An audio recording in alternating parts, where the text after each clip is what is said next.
오늘 우리에게 주시는 하나님의 말씀은 출애굽기 3장 1절에서 6절의 말씀입니다. 새 번역으로 하나님의 말씀을 봉독합니다. 모세는 미디안 제사장인 그의 장인 이드로의 양떼를 치는 목자가 되었다.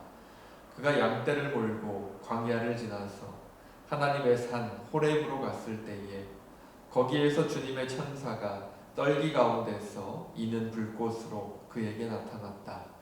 그가 보니 떨기에 불이 붙는데도 그 떨기가 타서 없어지지 않았다.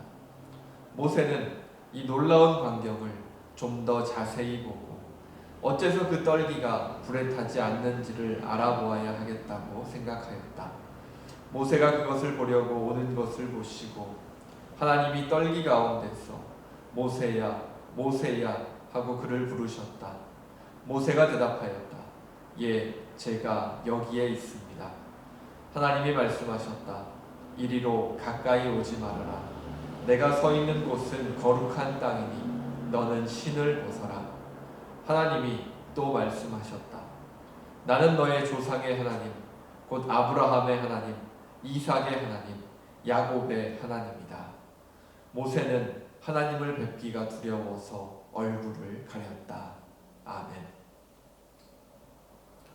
오늘도 지난주에 이어서 출애굽기의 본문을 함께 살펴보려고 합니다. 이제 락다운이 내일이면 끝이 나지만 이제 앞으로 한 몇 주간 정도는 영상으로 계속 예배를 해야 할 것 같아서 오늘도 간단하게 우리 본문의 내용을 중심으로 살펴보도록 하겠습니다. 오늘의 본문은 잘 아시는 것처럼 하나님께서 모세를 이집트를 탈출시킬 이스라엘의 지도자로 세우시는 그러한 장면을 우리에게 보여주고 있습니다. 오늘 하나님과 모세의 만남을 살펴보면서 하나님께서 사람을 부르실 때 어떠한 하나님의 뜻과 부르심이 함께 나타나는지, 또 거기에 담긴 하나님과의 만남, 또 그 만남에 담긴 의미를 함께 생각해 볼 수 있기를 간절히 바랍니다. 오늘 본문에 나타난 모세를 부르시는 하나님의 모습을 통해서 우리는 몇 가지 하나님의 부르심에 관한 것들을 생각해 볼 수 있을 것 같습니다. 그중 첫 번째는 하나님께서 우리를 부르시는 장소는 우리가 마음대로 통제하거나 바꿀 수가 없다라는 것입니다. 오늘 본문을 보면 하나님께서 모세를 어디에서 부르셨습니까? 이집트의 왕자로 있었던 그 시절에 이집트의 그 화려한 왕궁에서 모세를 부르셨나요? 그렇지 않았지요. 오늘 하나님께서 모세를 만나시는 장소는 광야에서, 그 광야 가운데서도 아주 황량한 돌산으로 이루어져 있는 호렙산에서 하나님께서 모세를 만나고 계신 것을 볼 수가 있습니다. 이 호렙산의 황량한 그러한 언덕의 가시 덤불 속에서 하나님께서 모세를 만나고 계신 것이죠. 한국이나 또 호주의 이렇게 산을 생각해 보면 참 나무도 많고 그 나무들이 정말 잎사귀들도 다 울창해서 이렇게 푸르게 우거진 그러한 모습을 우리가 상상할 수 있죠. 그런데 이 이스라엘이나 이집트 지역의 산을 가보면 물론 이렇게 나무들이 많은 그러한 북쪽 지역의 산들도 있지만 대부분의 지역에서는 이러한 사막 가운데 온통 바위로 이루어진 그러한 형태의 산들이 꽤 많다라는 것을 우리들이 볼 수가 있습니다.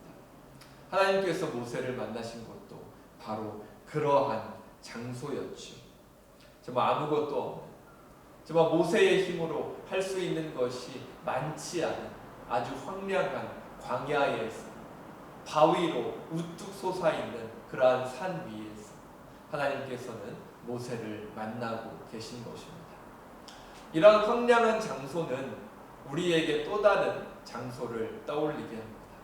바로 야곱이 하나님을 만났던 베델이죠. 베델은 어떠한 곳이었습니까?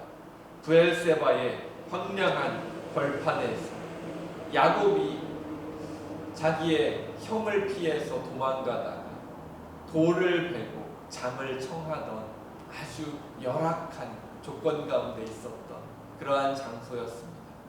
하지만 이 베델이 야곱에게 어떠한 장소로 바뀝니까? 하나님께서 하늘 문을 여시고 야곱에게 하늘 문으로 향하는 그러한 사다리를 보여주시면서 이 베델은 더 이상 황량한 공간이 아니라 야곱이 하나님을 만나는 그러한 놀라운 그러한 기적의 장소로, 정말 하늘로 통하는 하나님의 집, 하나님의 문이 있는 곳으로 야곱에게는 받아들여지게 되는 것이죠. 이처럼 하나님께서 사람을 부르시는 장소는 사람의 보기에 좋은 장소가 아니라 하나님의 계획 가운데 있는 하나님께서 예비하신 장소에서 하나님을 만나게 된다는 것을 우리들은 성경을 통해서 알 수가 있습니다. 그리고 두 번째로 우리가 부르심에 대해서 생각해 볼 수 있는 것은 하나님의 부르심을 받는 시간은 우리의 계획 가운데 있지 않다라는 것입니다. 우리가 준비가 되었다고 느낄 때, 저는 이제 준비되었으니까 하나님께서 오셔서 하나님께서 역사해 주십시오 라고 요청할 때 하나님께서 우리의 인생 가운데로 들어오시는 것이 아니라 하나님께서는 늘 하나님의 계획 속에서 우리를 부르십니다. 오늘 본문에서 하나님께서 모세를 부르셨고 모세를 만나셨습니다. 하나님께서 모세를 만나셨을 때 나이가 몇 살이었을까요? 무려 모세를 부르신 나이는 80세였습니다. 그런데 하나님께서 왜 모세를 이 80세의 노인이 될 때까지 기다리셨던 걸까요? 모세가 좀 더 힘이 있고 권력이 있고 열심이 있고 열정이 있을 때에 모세를 부르셨다면 얼마나 하나님께서 모세를 잘 사용하실 수 있으셨겠습니까? 모세가 육체적으로 제일 강건했을 때 30대, 40대였을 때였겠죠. 하지만 모세는 바로 그때 자기에게 가장 큰 권력이 있고 이집트의 왕자로서 힘이 있고 또 가장 건강하고 가장 큰 힘을 가지고 있을 때 어떠한 일을 저지르지요? 혈기왕성해서 실수로 자기 민족을 핍박하는 이집트의 병사를 정말 살해하는 그러한 큰 죄를 저지르게 되죠. 그리고 그 죄를 범함으로 말미암아서 하나님으로부터도 그리고 같은 민족이었던 이스라엘 백성으로부터도 지도자로 인정을 받지 못하는 그러한 신세가 되게 됩니다. 그리고 광야로 도망해서 30년, 40년이 넘는 시간을 광야에서 양을 치면서 살아야만 하는 그러한 삶을 살아가게 하죠. 이렇게 외형적으로 모세가 가장 강하고 열정적일 때 하나님께서는 모세를 부르시지 않습니다. 언제 하나님께서 모세를 부르십니까? 모세가 광야의 생활을 통해서 겸손해졌을 때, 마음이 낮아지고 낮아져서 더 이상 자기 자신의 힘이나 권력이나 능력을 의지하는 것이 아니라 하나님을 믿고 의지할 수 있는 준비가 되었을 때, 그때 나이가 80세라고 하는 좀 늦어 보이는 그러한 나이라고 할지라도 하나님께서는 모세를 바로 그때 부르십니다. 간단히 다시 정리해보면 하나님의 부르심은 우리의 계획과 우리의 뜻 그리고 우리의 준비 상태에 따라서 이루어지는 것이 아니라 철저하게 하나님의 뜻과 계획, 하나님의 시간과 하나님의 장소에 따라 이루어진다는 것을 알 수 있습니다. 말씀을 정리하겠습니다. 오늘의 본문을 우리의 삶의 자리에 한번 적용해 볼까요? 철저하게 하나님의 뜻에 따라 이루어지는 그런 하나님의 부르심을 생각해 본다면 우리가 우리의 삶의 자리에서 생각해 볼 수 있는 것들은 어떠한 것이 있을까요? 그중 첫 번째는 우리들이 사는 일상적인 장소가 너무나 평범해 보이는 우리의 삶의 자리가 하나님의 부르심의 장소가 될 수 있다라는 것을 생각해 볼 수 있을 것 같습니다. 꼭 교회에 있어야지만, 우리의 도움이 필요한 사람들 주변에 있어야지만, 물도 전기도 없는 무슨 아프리카의 오지로 가서 그곳에서 봉사를 해야지만이 하나님께서 우리를 부르시는 장소가 되지는 않는 것입니다. 가장 평범한 장소가 하나님께서 하나님을 위한 봉사의 장소로 우리를 부르시는 그러한 장소가 될 수도 있다라는 것이죠. 이렇게 생각해 본다면 우리의 삶의 자리에 대한 인식이 조금은 달라질 수 있겠지요. 살아가면서 자신이 살아가는 삶의 자리에 대해서 100% 만족하면서 살아갈 수 있는 사람을 찾기는 참 어렵기 때문입니다. 하지만 우리가 살아가는 우리의 삶의 자리가 정말 평범해 보이는 그 삶의 자리가 하나님께서 부르시는 장소임을 깨달을 수 있다면, 지금 나의 삶의 자리에서 나의 마음에 들지 않는 부분이 있다고 할지라도 그 자리가 어떤 자리이든지 그 자리는 하나님께서 우리를 부르신 장소로 우리는 그것을 바라보면서 하루하루 살아갈 수 있게 될 것입니다. 그리고 하나님의 부르심에 대해서 우리가 더 생각해 볼 수 있는 것은 앞서 본문에서 살펴봤던 것처럼 하나님께서는 우리가 강하고 지혜로울 때에만 하나님에게로 우리를 부르시지 않는다는 것입니다. 하나님께서는 사람의 지혜로움이나 사람의 강함을 드러낼 수 있을 때가 아니라 하나님을 드러내실 수 있을 때, 바로 비로소 그때 하나님의 사람을 부르십니다. 오늘 본문의 모세도 고대 세계의 가장 강한 나라였던 이집트의 왕자로서 정말 그 누구도 누리지 못하는 그러한 권력과 힘을 누렸을 모세를 하나님께서는 바로 그때에 부르시지 않습니다.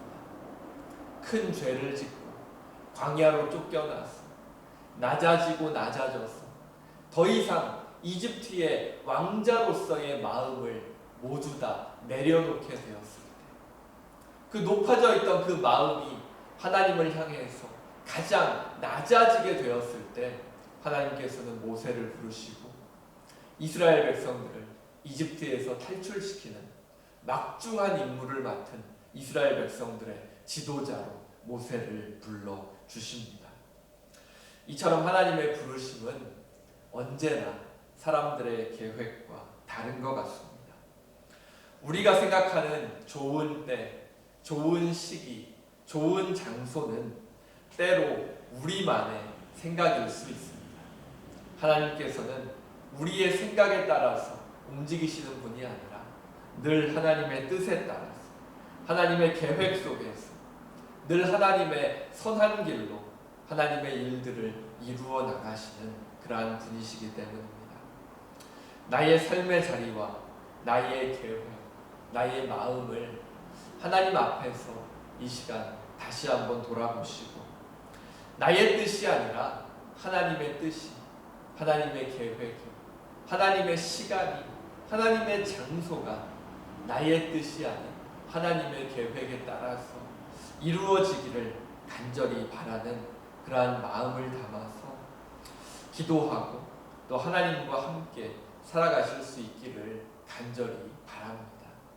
정말 나의 계획에 동참하시지 않는, 나의 계획에 따라서 움직이시지 않는 하나님을 원망하고 하나님은 계시지 않다라고 말하는 그러한 모습이 아니라 나의 계획과 나의 마음과 나의 뜻을 하나님 앞에 비추어 보면서 나의 뜻이 아닌 하나님의 뜻이, 하나님의 계획이 나의 인생 가운데, 나의 삶의 자리 가운데, 또 우리 자녀들의 인생 가운데 드러날 수 있게 해달라고 간구하면서 하나님과 함께 이 인생의 길을, 이 신앙의 길을 걸어가실 수 있는 우리 모든 성도분들 되실 수 있기를 간절히 바랍니다.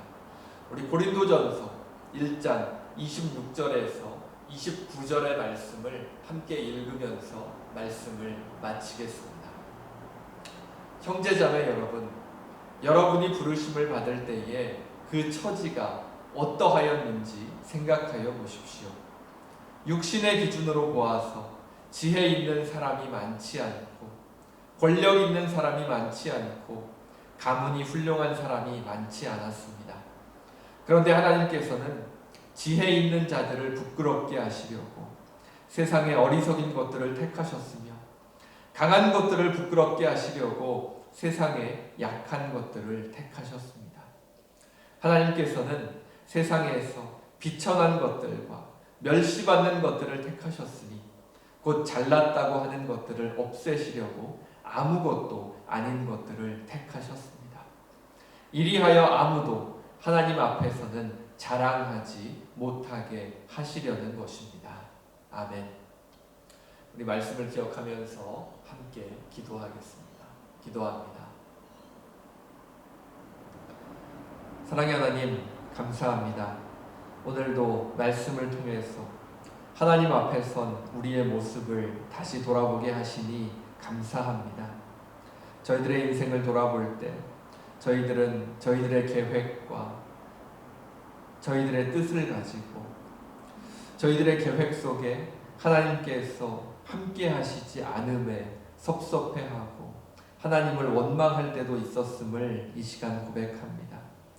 하지만 하나님께서는 저희들의 계획과 저희들의 뜻에 따라서 움직이시는 분이 아니라 늘 선하신 하나님의 뜻을 가지고 하나님의 계획 속에서 하나님께서 정하신 시간과 장소 가운데 우리를 부르시고 가장 선한 길로 우리를 이끄시는 분임을 이 시간 믿음으로 고백하기 원합니다. 그러한 하나님을 바라보며 이 시간 하나님 앞에 나의 계획과 나의 뜻과 나의 마음을 내려놓고 하나님과 함께 동행하며 하나님의 시간에 맞추어서 하나님의 계획에 따라서 함께 하나님과 동행할 수 있는 방법을 하루하루 배워나갈 수 있기를 간절히 바라고 원합니다. 코로나 사태가 길어지면서 저희들이 계획했던 것들이 얼마나 부질없고 이 세상 가운데 저희들의 뜻대로 되는 것이 정말 많지 않다라는 것을 깨달을 수 있었던 시간들이 이 코로나의 시대에 정말 저희들의 인생 가운데 있었습니다.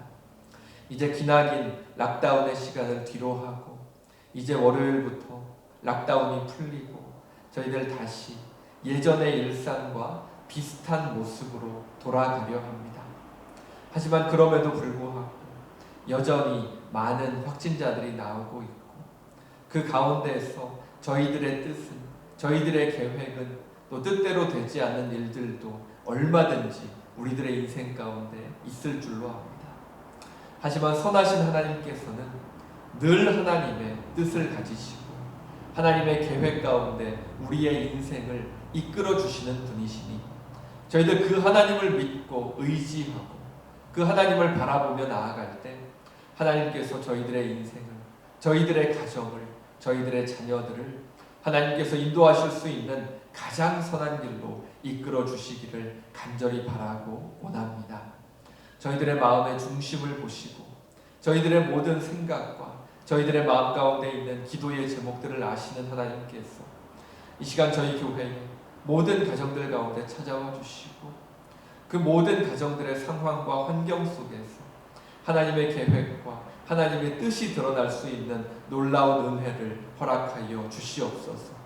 특별히 몸의 아픔으로 마음의 아픔으로 하나님을 바라보며 나아가는 우리 모든 성도들 가운데 하나님께서 그 피 묻은 오른손으로 안수하여 주셔서 하나님의 은혜 가운데 하루하루 회복되어 갈 수 있는 귀한 은혜를 허락하여 주시옵소서. 다시 일주일의 삶을 우리 가운데 허락하여 주셨으니 저희들 하나님과 동행하며 하루하루 살아갈 수 있는 귀한 은혜를 허락하여 주시옵소서.